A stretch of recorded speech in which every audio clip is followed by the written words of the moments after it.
شمشیر بے نیام خالد بن ولید سیف اللہ پارٹ 1۔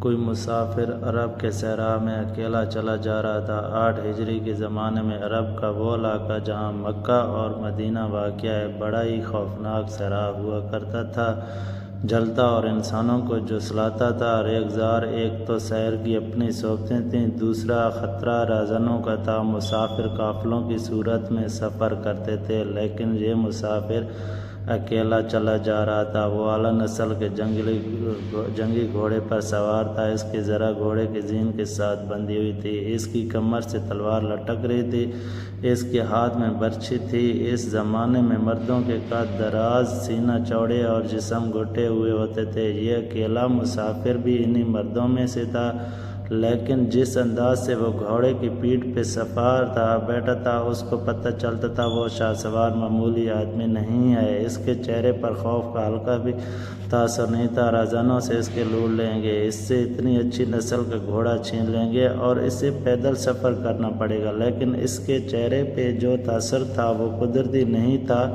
وہ کچھ سوچ رہا تھا، یا یادوں سے دل بہلا رہا تھا، یا کچھ یادوں کو ذہن میں دفن کرنے کی کوشش کر رہا تھا۔ آگے ایک کھائی آ گئی، گھوڑا چڑھتا چلا گیا، خاصی بلندی پر جا کے زمین ہموار رہی اور گھوڑا روک کر اس نے گھمایا اور رکابوں پہ کھڑا ہو کر پیچھے دیکھا۔ اسے مکہ نظر نہیں آیا، مکہ نیچے چلا گیا تھا۔ ابو سلمان اسے جیسے آوازیں دینائی دی، اب نہ دیکھو مکہ کو زین، تم مرد میدان ہو، اپنے آپ کو 2 حصوں میں نہ کٹنے دو، اپنے قبیلے پر قائم رہو، تمہاری منزل مدینہ ہے۔ اس نے مکہ کی سمت سے نگاہیں ہٹا لیں، گھوڑے کا رخ مدینہ کی طرف کیا اور باغ کو ہلکا سا جھٹکا دیا۔ گھوڑا اپنے سوار کا اشارہ سمجھتا تھا، چل پڑا۔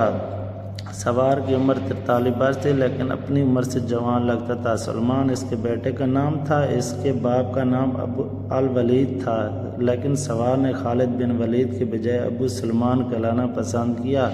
سے معلوم نہ تھا کہ تاریخ اسے خالد بن ولید کے نام سے یاد رکھے گی اور یہ نام اسلام کی عسکری روایت اور جذبے کا دوسرا نام بن جائے گا۔ مگر 43 برس کی عمر میں جب خالد اپنے مدینے کی طرف جا رہا، وہ مسلمان نہیں تھا۔ چھوٹی چھوٹی جھڑپوں کے علاوہ مسلمانوں کے خلاف 2 بڑی جنگیں، جنگ احد اور جنگ خندق لڑ چکا تھا۔ جب 610 پر سوار وہی نازل ہوئی، اس وقت خالد کی عمر پیچھے سے اتار دو 24 سال تھی۔ اس وقت تک وہ اپنے قبیلے بنو مخزوم کی اکثری قوت کا قید بن چکا تھا۔ بنو مخزوم کا شمار قریش کے چند ایک معزز خاندانوں میں ہوتا تھا۔ قریش کے اکثری امور اس خاندان کے سرپرست تھے۔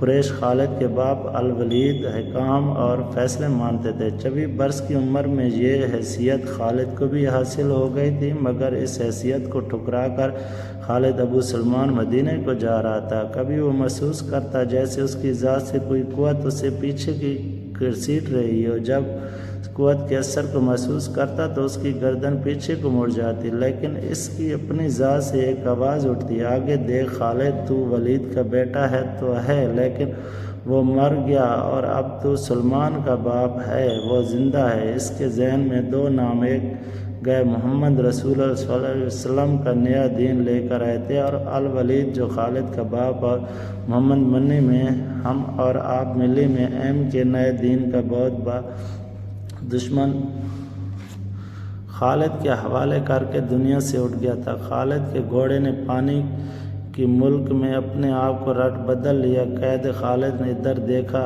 اور گول دائرے میں کھجوروں کے درخت اور صحرا کی جھاڑی نما درخت نظر آئے۔ گھوڑا ادھر ہی جا رہا تھا۔ نخلستان میں داخل ہو کر خالد گھوڑے سے کود گیا۔ امامہ اثار کے وہ پانی کے کنارے 2 زانو ہو گیا۔ اس نے پانی چلو بھر کر اپنے سر پہ 13 اور 4 چھپٹے مارے، منہ پہ مارے۔ اس کا گھوڑا پانی پی رہا تھا۔ خالد نے اس چشمہ سے پانی پیا جو صرف انسانوں کے لیے استعمال تھا۔ ایک چھوٹا سا جنگل تھا۔ خالد نے اس گھوڑے کی زین اتاری، بندھی ہوئی چھوٹی سی ایک دری کھول کر جھاڑی نما درختوں کے مینڈ سگے بچھائی اور لیٹ گیا۔ وہ تھک گیا تھا، تھوڑی دیر کے لیے سو جانا چاہتا تھا، مگر اس کے ذہن میں پاروں کا جو قافلہ چل رہا تھا اسے سونے نہیں دے رہا تھا۔ اسے سارے سال پہلے کا ایک دن پر آیا جب اس کے عزیزوں نے محمد علی ایم صلی اللہ علیہ وسلم کو قتل کرنے کا منصوبہ بنایا تھا۔ اس منصوبے میں خالد کا باب پیش تھا۔ وہ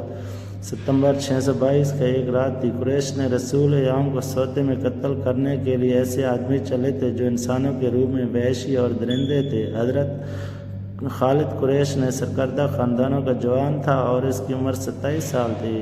وہ حضور میری ایک ہی کی قتل سازش میں شریک تھا، لیکن وہ قتل کے لیے جانے والوں کے گروہ میں شامل نہیں تھا۔ اسے سامنے سال پہلے جو راہ گزرے کال کی طرح یاد آ رہے تھے، جو اس محل پر خوش بھی تھا اور ناخوش بھی۔ خوش اس لیے کہ اس کے اپنے قبیلے کے بھی ایک آدمی نے اس کے مذہب کو، جو بت پرستی تھی، پاٹل کہہ دیا اور اپنے آپ کو خدا کا وزیر کہہ دیا۔ اپنے ایسے دشمنی کے قتل پر حاصل تھی اور وہ چاٹوٹ کے اس کے لیے وہ اپنے دشمن کو انکار کر آمنے سامنے کی لڑائی لڑنے کا قائل تھا۔ اس نے سوائے سوئے ہوئے دشمن کو قتل کرنے کی کبھی سوچی ہی نہیں تھی۔ اس حال میں اس نے سازش کی مخالفت کی، لیکن قتل کی رات جب رسول اللہ صلی اللہ علیہ وسلم نے کو خدا کا مقرر وقت سے حل کرنے گئے تو اب میرے کام کے مکان خالی تھا اور اب مریم کا گھوڑا تھا، نہ روشنی۔ قریش اس امید پر سوئے ہوئے تھے کہ صبح انہیں خوشخبری ملے گی کہ ان کے مذہب کو جلانے اور انہیں اپنے نئے مذہب کی طرف بلانے والا قتل ہو گیا، نعوذ باللہ۔ مگر صبح وہ دوسرے کو مائی کے عالم میں دیکھ رہے تھے۔ پھر وہ سرگوشیوں میں ایک دوسرے سے کہنے لگے، محمد کہاں گیا؟ رسول خدا تعظیم نیم قتل کے وقت، نعوذ باللہ، بہت پہلے اپنے قتل کی سازش سے آگاہ چکے تھے اور مدینہ ہجرت کر گئے تھے۔ صبح تک آپ نے ملانے یا آپ نکل گئے تھے۔ خالد کی اس سے